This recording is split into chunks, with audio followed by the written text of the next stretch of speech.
Hello, Facebook fans and YouTube fans of DX Engineering. Finally, it's Friday. It's the weekend special.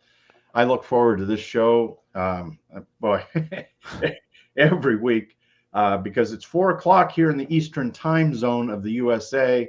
It's 20 Zulu on March 18th, 2022. And do we have a fantastic show for you today? We've got special guests on.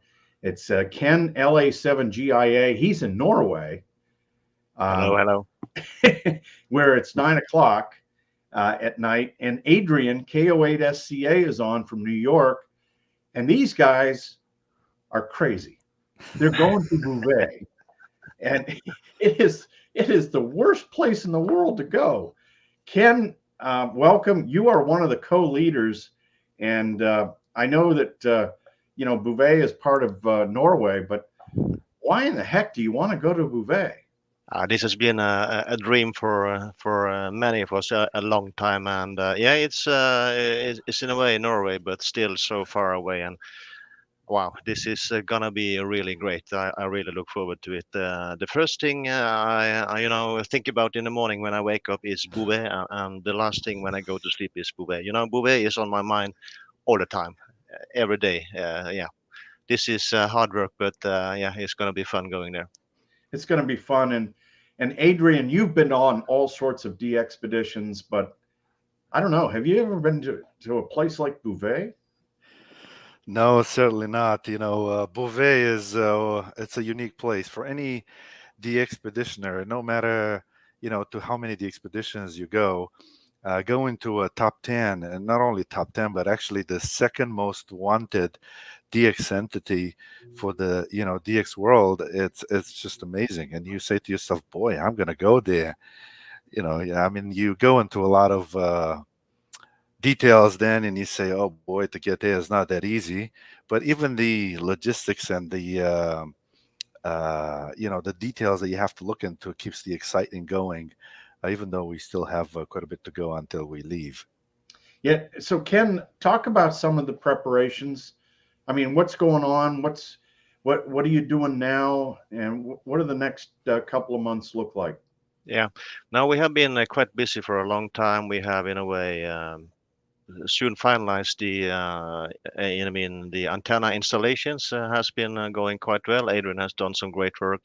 Dave as well in New Mexico and Billy in Arizona. So what's going up now is really the logistic part. That's the main focus the next 3 months. We need to nail the logistic part. We are detailing out, setting up a detailed list of all the equipment we have, an Excel spreadsheet of, let's say, 800 lines, and to try to get to know all the small parts. We don't want to miss out on the small details. Then we will, in a way, prepare a plan for how to load the vessel and the Zodiac, which is quite important for us. So we will have a vessel inspection in Brazil in the next month to get to know the vessel.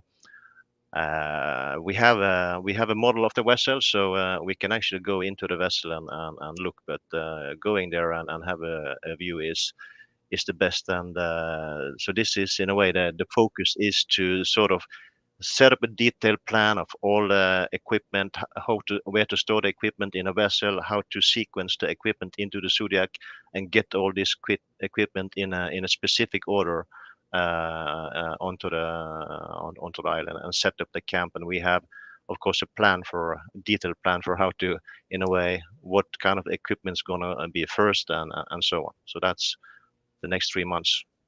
So Adrian, what are the things that you are in charge of? What do you what's going on in your mind, and what are you doing to prepare now? Well, the list is so long, we'll probably not going to need, we'll need a longer show for that. But among other things, I'm in charge of helping raise the money that we need to get there. So I'm going to a lot of shows, hold a lot of presentations, answer to a lot of emails, print T-shirts and all sorts of, souvenir items. In addition, I'm also in charge of testing our own masts and the beam antennas, the 3-banders and the dual banders that we're going to be using in Bouvet. My summer house, it's in the winter, is pretty windy, so it's a good place to test the antennas. Actually, as a matter of fact, this weekend the whole setup is going to be finished, and I'm writing the instructions for how to assemble the antenna very quickly. Remember, on Bouvet, it's very, very windy, so you can't, pick up the manual and start reading instructions there and see, okay, where this screw is going, what that's going. So a lot of details need to be designed. I assembled this beam antenna at least 5 times already, and trying to figure out ways to see if I can cut down onto the installation time to less than an hour. So each and every component needs to be labeled, color coded. You can't possibly expect that people will read some instructions that are written on the pipes. So in addition to that, they're speaking to a lot of vendors and supporters, and trying to detail what we need and what kind of support we need. That takes a lot of time. Sometimes I feel like this is a second job for me. Although the first job is exciting, this one, preparing for Bouvet, is a lot more exciting. So as soon as work is done, I'm jumping in and looking at this Excel spreadsheets and trying to figure things out, going out and testing different type of tools, and looking out for ways to minimize the amount of work that's going to be done once we get on the island. So, Adrian, do you see my screen with the website? Let's see. Yes, I do. I do see it. Okay, yes. Good. So, Ken and Adrian, let's walk through this a little bit and talk about Bouvet.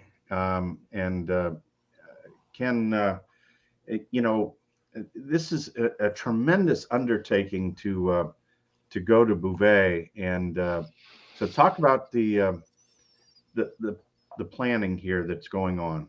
Yeah, we have been working for this project actually for almost 2 years' time. We started back in April 2020, and we did in a way a good research on where to set up the camp. And we had in a way a close communication with the Norwegian Polar Institute. We received a lot of data from them. We received a lot of weather statistics, photos, quite detailed, high resolution photos, so we can use these photos to actually zoom into the exact location where we will set up the camp. And having the possibility to discuss with the Norwegian Polar Institute was really good. In addition, we have some, I would say, for former Norwegian professional and captains, sailors. They have been to Bouvet a lot of times. One of these guys we are talking to, he has been passing Bouvet 60 times.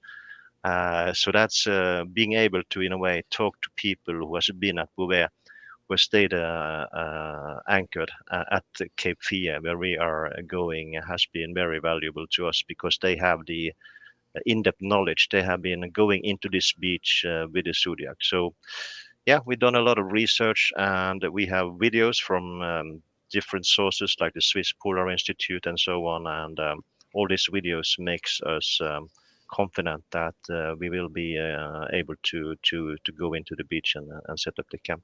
So this is the boat. Do you see that, Ken? Yeah, that's a beautiful sailboat. When we, in a way, started searching for vessel, we had actually 3 vessels in mind.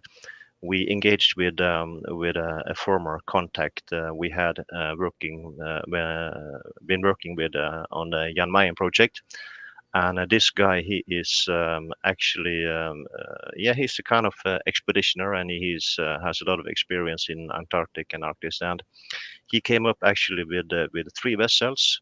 One quite expensive vessel, €1 million. We couldn't afford that. That was a really beautiful boat with sauna and that kind of things. We had then a cheaper, what should I say, a special purpose vessel, but it was very difficult dealing with that vessel. And then we had this Marma sailboat. And the reason we chose Marma, which it was not the most expensive, it was not the cheapest, it was because of the experience, the crew, the captain. He has a huge experience going in these polar. So this is simply the reason, having the possibility to work together with him. So, yeah, Ken, let's talk about your co-leaders, LA7 Tango Hotel Alpha and Lima Bravo 1 Quebec India. Talk about their experience. Yeah, they are great guys and great friends, and we've been knowing each for some time. Rune, he is really a technical person, really skilled person. He knows any small detail you can go and discuss with him, and he has a great experience from several the expeditions. We went also in July last year. We went to Svalbard together. Also, Erwan, Lima Bravo 1 in Quebec, India. He is French, but he lives and works in Norway. He has also been at Trommelin in 2000, I think it was. So he has great experience. He also joined us in Yeah, so and you've got Lima Bravo 5 Gulf India as a member of the team. And then look, there's Adrian. And look at all those DXpeditions you've been on, Adrian. I mean, you've only been licensed since 1990 and you've been all over the world. That's correct. I remember in 1990 when I got my license. Actually, I took the exam a lot earlier than that, but during those times it was hard to get a license in Romania there. So I finally got the license, and I remember maybe a few months later, I worked my first expedition. Didn't know what it was. It was Zulu Alpha One Alpha, and a few months later, I got the QSL card and showed it to my friends at the local club, and they were like, "Wow!" And that's when they explained to me what a DXpedition is. And although I was a teenager at the time, I said to myself, "This is what I'm gonna do." Well, and you're going for the big time here. Got Victor Echo 3 Lima Yankee Charlie, and then um, my good friend Otis November Papa 4 Golf, who was just here 2 weeks ago, and part of the K3LR contest team.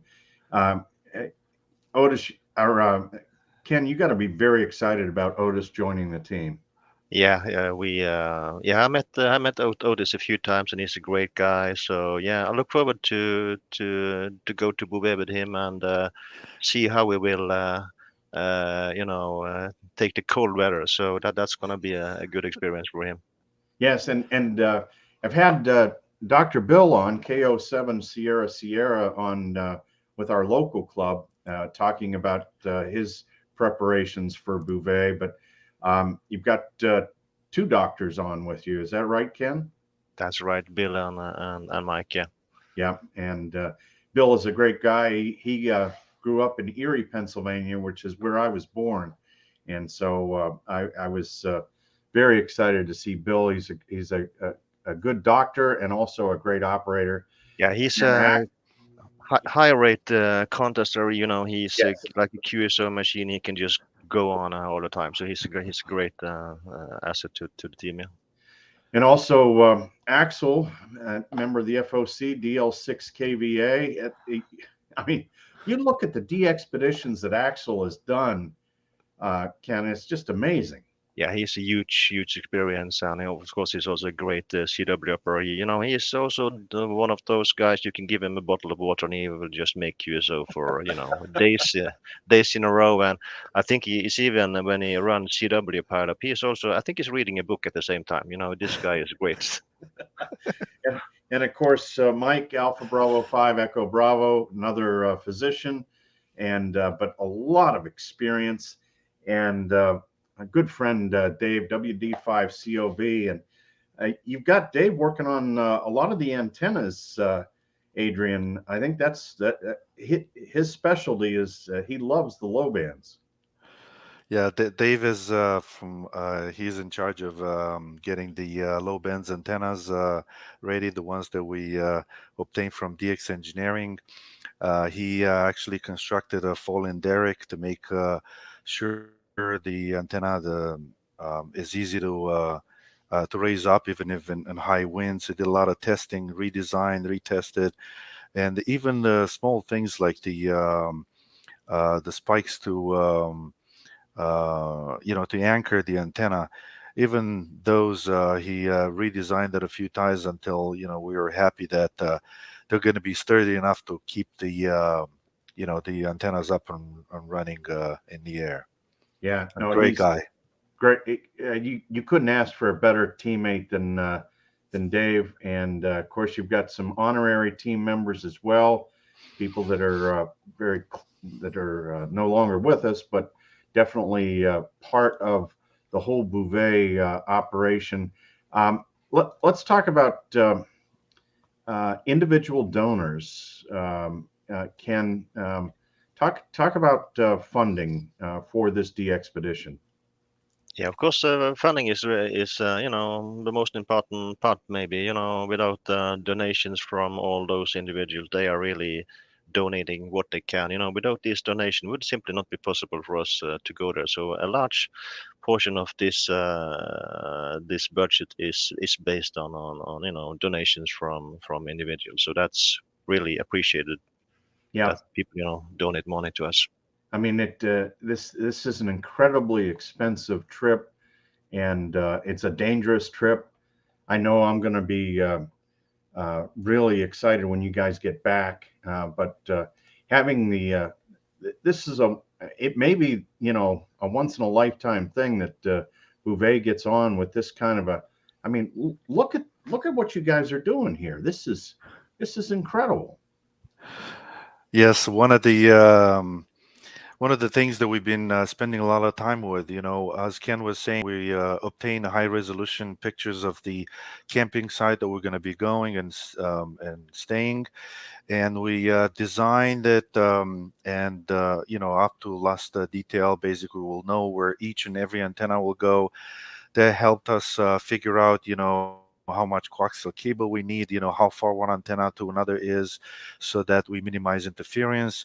What's the best approach of how do you point, antennas to North America, to Europe, to Japan, and so forth? How far do you put the generators? Will they be too far and then you have too much voltage drop on the cables, or is it too close and then you're going to have a lot of noise from the generators? um, Questions like this you have to ask constantly, so that this is a one-time shot. We go there, we have to have everything we need. It's not like you get there and you say, oops, I need a cable or a screwdriver or some other item. That's why at the end of April, the whole team will meet in somewhere in Norway, south of Oslo. It's a site where we're going to be assembling, testing, labeling all this equipment before it goes into the container that will get shipped to South America. And this testing is not trivial. You want to make sure that with 12 antennas and 12 stations, close together in an area that's maybe the size of a football field, you want to make sure that you have as little interference as possible.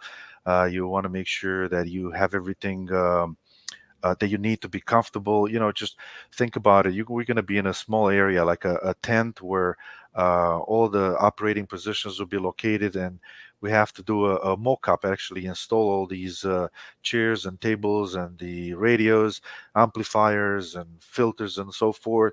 Will we be able to fit all this in the tent? If we fit it there, will it be comfortable enough that we can operate for 3 weeks at a time? I mean, we know it's not going to be Ritz-Carlton there, but still, we're thinking that, okay, we have to make sure that as much as possible, things will be running smoothly, and we know exactly time-wise, which items will be installed first, which ones second, and so forth. So, Well, it is an incredible logistic project, and I do want to recognize the chat room.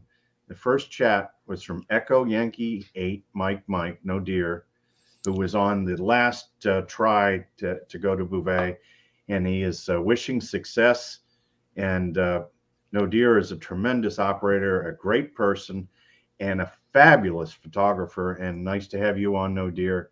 And from Denmark, Oscar Zulu 1 Delta Whiskey X-Ray is on. And Dino Kilo Lima Zero Sierra says, donation to the group made. I can't wait to talk to them. Have a great time. And from Italy, it's India Whiskey 3 Radio Papa Sierra. And from Pittsburgh, it's Kilo 3 Charlie Whiskey Echo. And November 4 Quebec Mike. Here, hoping the guys can actually land and do the DXpedition. And Gene Zahn, Whiskey 8 November Echo Tango. And he is waiting anxiously. And back in Denmark, Oscar Zulu 4 Papa Alpha Tango. And looking for call signs here, Kilo Oscar 4 Alpha Fox Lima. I would love to do a DXpedition. This is a tough one. This is a really, really hard DXpedition. And let's see, we've got Lima Alpha 5, Victor Sierra Alpha. Do you know LA5 VSA? Ken? Not in person. I know the call sign. Yeah, no, Okay. no beyond. Whiskey 2 Quebec United, praying for safety and success. And from Germany, it's Sandy, DL1 Quebec. And another, she's part of the part of the K3LR team, and also part of the K3LR team, Mike 0 Delta X-Ray Radio, Mark from England, and 4 Lima 5 Alpha is on. And from France, hello, Ken, Adrian, Tim, all from Manu, Fox 8, Fox Kilo, India. And nice to have you on. And Ira from down in Anguilla. It's going to be a lot warmer in Anguilla. It's gonna be too hot. It's a matter of opinion. That's right. And Dan is on from Kentucky. Whiskey Alpha 4 Mike Oscar Mike, and our friend Joe, K0 November Echo Bravo. And Jeff said he just went past K3LR. Always gives me a sense of awe every time. Wow, and the DXpedition sounds awesome. Best of luck. And 73 to everyone from Whiskey Delta 8 Juliet Mike. And of course, Adrian, you've been here, so you know what this place looks like. And we've got November 8 Mike Whiskey Bravo on, and Whiskey 7 Hotel United from Miami. And let's see, Kilo 5 Juliet X-Ray is on as well. And back in Italy, India Uniform 3 Bravo Tango Yankee. And November 4 Quebec Mike was born in Erie. I didn't know that. Let's see here. We've got Fox 8 Fox Kilo India says, guys, what do you expect with the RX loop from LZ1AQ on 160? And do you think it's the best solution for your case? Ken, are you using an LZ1AQ loop? Yeah, that has been donated by LZ1AQ, and Rune has tested it in his QTH, and that's a really great antenna. It has a good sensitivity from 160 to 20, maybe 17 meter. If there is any, station interference on, let's say, 20 meter, we have the ability to listen to this loop, and that will be located roughly 250 meters away from the camp. So it's in a way a tool for us if there is any station interference, if there is any in-band problem. So yeah, I think that's it has been tested by Rune, and it's really have proved to be so far a good antenna. So That's it's also ground independent, which is very important, Very important, right? Because we don't know exactly how the ground will behave there, and so you can't risk taking antennas that are ground dependent. Right. And also, this antenna will be shared by all the CW and SSB stations, which means that every operator, and whenever he needs or hears interference or there's some kind of issue, you can. And also, you could do because we use K3 radios, we can do diversity, allowing us to improve our reception for weak stations. That's great. And Kilo Bravo 3 Hotel is on. I would take a single 3Y0J QSO over a dozen P5s.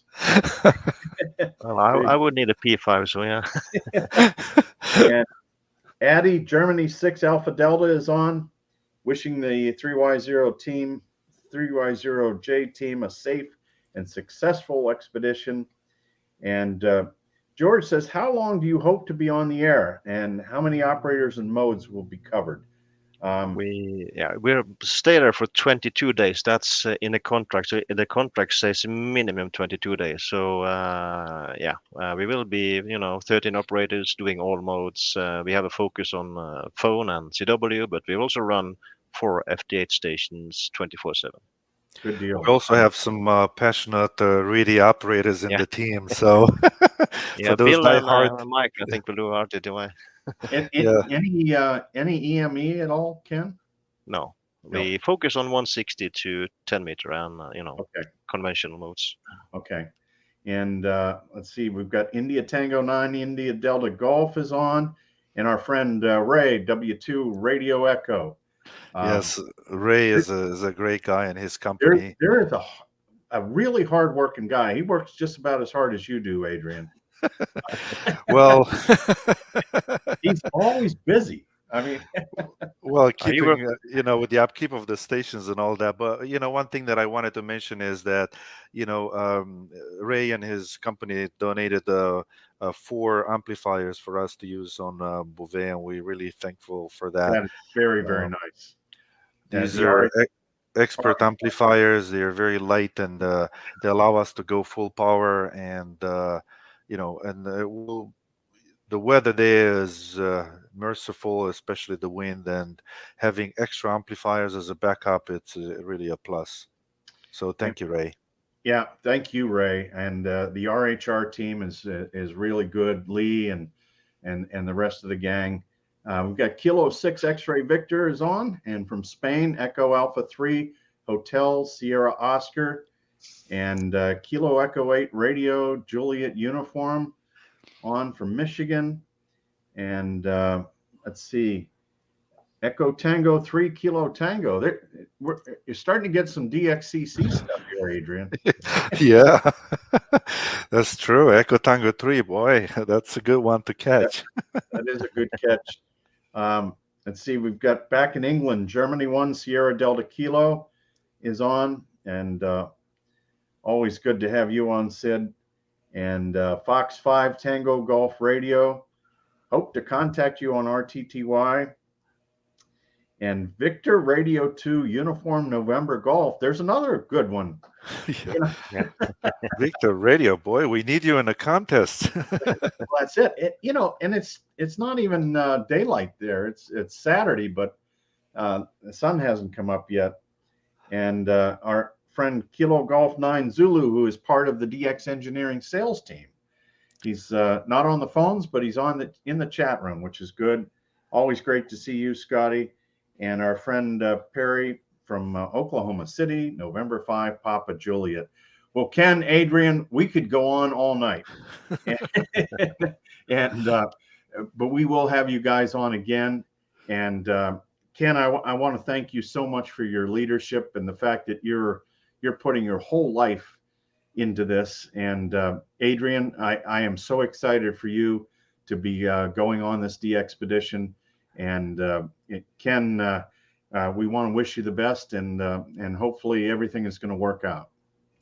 Thank you, Tim. Well, thank you very much. Thank you, team, and thank you, the DX Engineering team, for all your support. And without people and companies like DX Engineering, this type of DXpedition simply not going to be possible. All you guys have to do is ask, because we are all in. We want you to be successful. We want you to be safe. We want you to come back here and tell us great stories and show us great pictures. But most of all, if you need something, you know where to call. Thank you, Tim. Okay. 73 guys, and 73 to all the viewers. Have a great weekend. Get on the air and have some fun. And yes. 73 from DX Engineering. 73.